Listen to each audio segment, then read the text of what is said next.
सयोनी जी क्या कहेंगी? मैं बोल दूंगी जो कहना है मुझे। क्या कुछ कहना चाहती है, कुछ तो बताइए। कहना है जब बोलने का वक्त आएगा तब कह देंगे। सयोनी जी बागी विधायकों में शामिल हो गई है। Sayoni on frame, Sayoni on frame. आप लोगों को क्या कुछ कहेंगी सयोनी जी? बात कर रही थी मैम। आप साथ छोड़ेंगी नहीं ये बोल रही थी।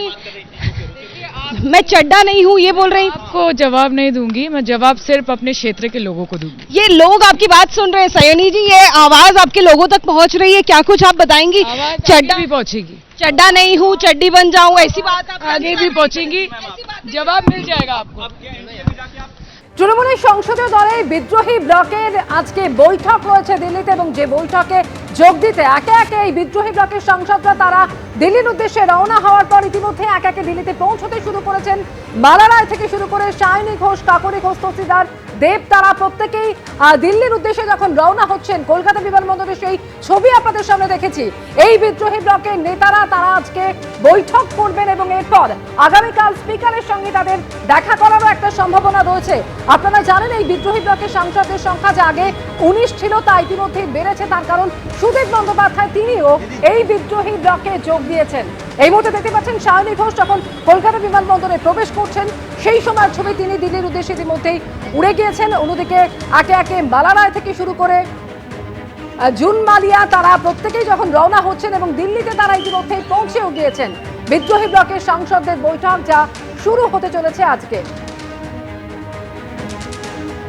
সরাসরি কথা বলবেন মুহূর্তে শিবাশিস মৌলিক আমাদের সঙ্গে রয়েছেন। শিবাশিস, বিদ্রোহী ব্লকের সাংসদদের এই বৈঠক এবং সেই বৈঠকে যোগ দেওয়ার জন্য ইতিমধ্যেই সাংসদরা তারা একে একে দিল্লি পৌঁছে গিয়েছেন। এই বৈঠক ঠিক কখন শুরু হতে চলেছে এবং কি জানা যাচ্ছে আজকের বৈঠকে মূলত কি হতে পারে, পরবর্তী রণকৌশল কি স্থির করা হবে আজকের বৈঠকে? অমৃতা, দেখো, প্রতিদিনই দেখা যাচ্ছে নতুন নতুন চমক বেরিয়ে আসছে এই তৃণমূল কংগ্রেসের বিদ্রোহী ব্লকে। তৃণমূল কংগ্রেসের সেই সব সাংসদ যারা লোকসভায়, রাজ্যসভায় বিদ্রোহ করেছেন, বিধানসভা, রাজ্যসভার মতো লোকসভাতেও এই মুহূর্তে তৃণমূল কংগ্রেস পরিবারে বিদ্রোহ চলছে। আমি এই মুহূর্তে দাঁড়িয়ে রয়েছি সরস্বতী অ্যাপার্টমেন্টে।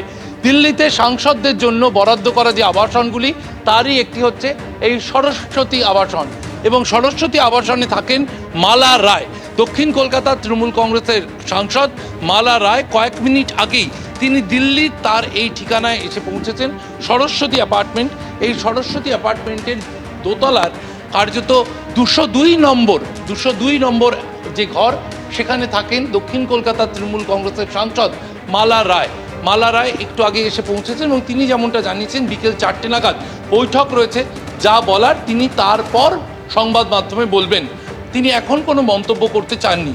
মালা রায় 202 নম্বর ঘরে থাকেন এবং আমরা যেরকম মালা রায়কে দেখলাম তার আবাসনে তিনি পৌঁছেছেন। জানা যাচ্ছে বিদ্রোহী ব্লকের যে সাংসদরা আছেন দিল্লিতে এসে তারা নিজের নিজের ঠিকানায় আগে পৌঁছচ্ছেন এবং তারপর তারা এক জায়গায় জড়ো হবেন বিকেল 4টে নাগাদ। তবে কার বাড়িতে তারা এই বিকেল 4টে নাগাদ তাদের বৈঠক করবেন সে বিষয়টা কিন্তু এখনও স্পষ্ট হয়ে উঠে আসছে না। তবে তারপর বঙ্গভবনে তাদের একসাথে নৈশভোজ করার কথা রয়েছে। নৈশভোজ, এবং তাতে মালা রায়, কাকলি ঘোষ, দস্তিদার, শতাব্দী রায়, সুদীপ বন্দ্যোপাধ্যায়রা তারা জড়ো হবেন এবং সেখানে 20 জন সাংসদ জড়ো হওয়ার কথা ছিল। তবে কাকলি ঘোষ, দস্তিদার যা ইঙ্গিত দিয়েছেন সকালে, কোনোভাবে সেখানে 22 জন সাংসদও দেখা যেতে পারে। আরও 2 জন তাদের সঙ্গে যোগাযোগ করছেন, যোগ দিতে পারেন তাদের সঙ্গে, এরকমটাই কিন্তু কাকলি ঘোষ, দস্তিদার ইঙ্গিত দিয়ে রেখেছেন।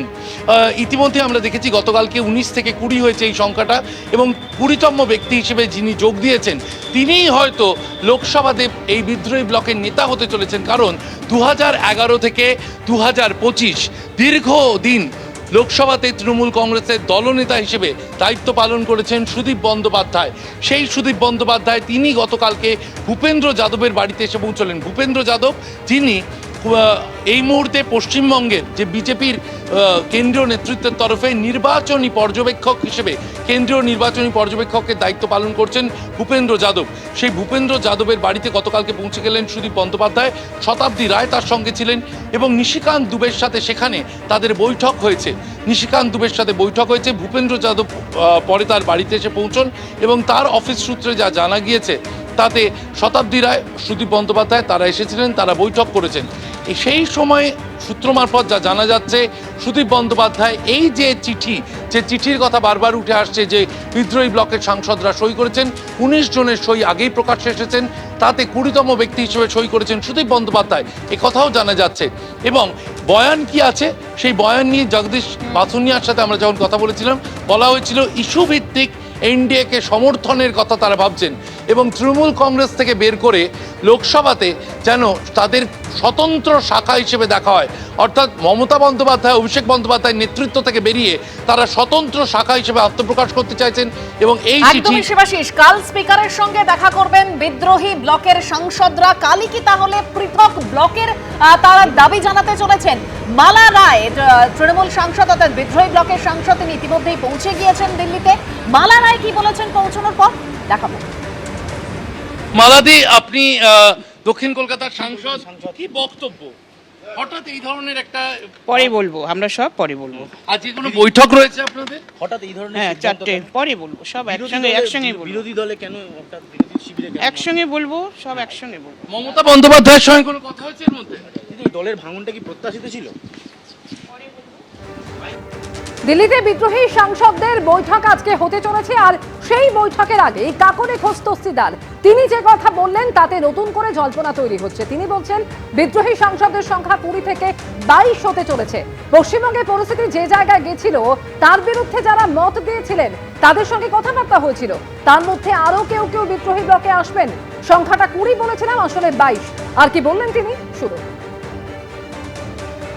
हमारा कोई डिमांड नहीं है। डिमांड क्या होगा? डिमांड देश का अच्छा करना, देश के लिए काम करना, वही है। যারা যারা এই পশ্চিমবাংলার বর্তমান পরিস্থিতি গত 4-5 বছর বিশেষ করে যে জায়গায় গিয়েছিল, তার বিরুদ্ধে যারা মত দিচ্ছিলেন তাদের সঙ্গে কথাবার্তা হয়েছিল, এবং তার মধ্যে আরও আছে, ধরে নিন আরও 2-1 আসবেন। আমি যেটা 20 বলেছিলাম সেটা আসলে 22, সুতরাং আমাদের অপেক্ষা করতে হবে। অর্থাৎ বিদ্রোহী ব্লকে যেখানে গতকালই মমতা বন্দ্যোপাধ্যায় ঘনিষ্ঠ সুদীপ বন্দ্যোপাধ্যায় তিনি নাম লিখিয়েছেন, তাহলে কি এই যে তৃণমূলের সংসদীয় দলের যে বিদ্রোহী ব্লক, তার নেতা হতে চলেছেন সুদীপ বন্দ্যোপাধ্যায়?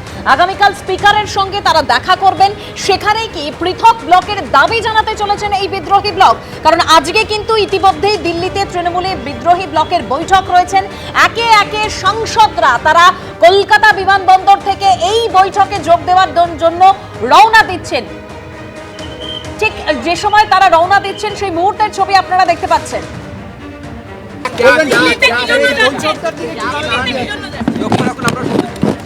আপনার লক্ষ্য রাখুন, সবটা দেখতে পাবেন একটু পরে। একটু দেরি হয়েছে।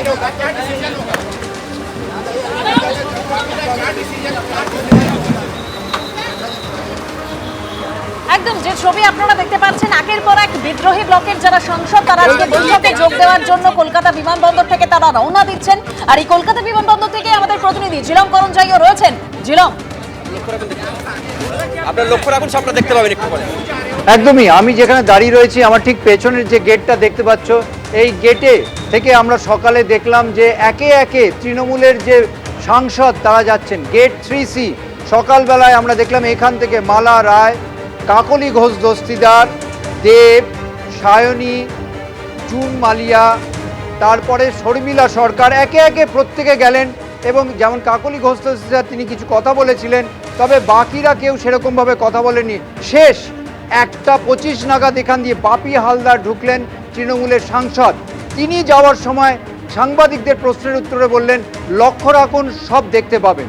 তিনি যে এসছেন তার ফ্লাইট ডিপার্ট করার সময় ছিল 1:18, কিন্তু যেহেতু তার আসতে দেরি হচ্ছিল, আমরা দেখলাম যে তার জন্যে গেট বন্ধ করা হয়নি। এখানে সব যে বিমানবন্দরের যে কর্মী, তাদের যে ফ্লাইটের ইন্ডিগোর কর্মী, তারা এসে গিয়েছিলেন। তিনি আসার পর অত্যন্ত তৎপরতার সঙ্গে তাকে নিয়ে যাওয়া হলো। তবে তিনি যাওয়ার সময় তাৎপর্যপূর্ণভাবে বললেন যে লক্ষ্য রাখুন, দেখতে পাবেন। অর্থাৎ বেশ কিছু বিস্ময়কর ঘটনা ঘটতে পারে এবং তাজ্জব করার মতো ঘটনা ঘটতে পারে, তেমনই তার কথা ইঙ্গিত পাওয়া গেল। এর আগে জুন মালিয়া, শর্মিলা সরকার তারাও যখন গেলেন তারা কোনো কথা বলেননি। তবে আর কাকলি ঘোষ দস্তিদার তিনি কথা বলেছিলেন, এবং যেটা এর আগের প্রতিবেদনে আমরা দেখছিলাম যে তিনি বললেন যে সংখ্যাটা 20 থেকে 22 হতে পারে। এবং স্বাভাবিকভাবে আজকে তাদের যে বৈঠক, সেই বৈঠকের দিকে সকলের নজর আছে, এবং একই সঙ্গে তার পরবর্তীকালে দেশের স্বরাষ্ট্রমন্ত্রী অমিত শাহর সঙ্গে যে বৈঠক হবে সেটার দিকেও সকলের নজর আছে। এবিপি আনন্দ, এগিয়ে থাকে, এগিয়ে রাখে।